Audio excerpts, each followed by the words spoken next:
Sosok Melody Sharon, seret suami usai ketahuan selingkuh, tenar karena konten kecantikan. Inilah sosok Melody Sharon seret suami karena ketahuan selingkuh.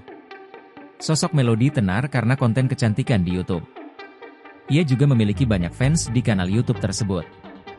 Sosok istri yang menyeret suaminya AG, hingga kakinya patah karena terpergok selingkuh di Ceger, Cipayung, Jakarta Timur perlahan mulai terkuak. Wanita tersebut ternyata bernama Melody Sharon.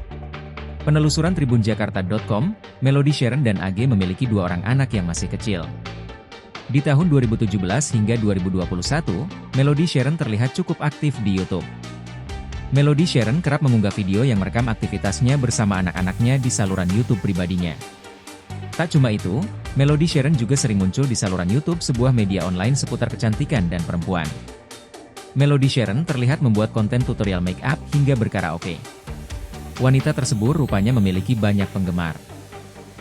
Di bagian kolom komentar, para penggemarnya memuji wajah dan suara Melody Sharon. Polres Metro Jakarta Timur menangkap dan menetapkan Melody Sharon sebagai tersangka. Pelaku sudah ditetapkan sebagai tersangka dan saat ini sudah ditahan di Mapolres Metro Jaktim, kata Kapolres Metro Jakarta Timur, Kombes Nicholas Ari Lilipali di Mapolres Jakarta Timur, Jumat, 20 Desember 2024. Kasus penganiayaan ini berawal saat AG mencurigai istrinya selingkuh. Mengetahui hal ini, AG mendatangi mobil istrinya. Dia berusaha masuk ke dalam mobil yang ditumpangi istrinya itu. Namun, sang istri tak membukakan pintu mobilnya.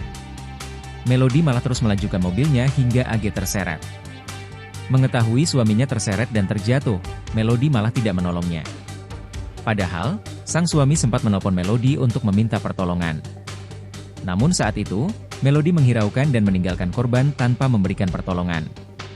Selain itu, Melody Sharon juga dilaporkan atas dugaan perzinaan dengan 2 pria. Menurut Nicholas, Polres Jakarta Timur hanya menangani KDRT yang dilakukan Melody Sharon sesuai laporan yang ada. Sementara itu, kata Nicholas, soal laporan dugaan perzinaan Melody Sharon dengan 2 pria dilaporkan ke Polda Metro Jaya. Menurut Nicholas dari penyelidikan sementara Melody ternyata kerap melakukan kekerasan dalam rumah tangga, KDRT, ke suaminya.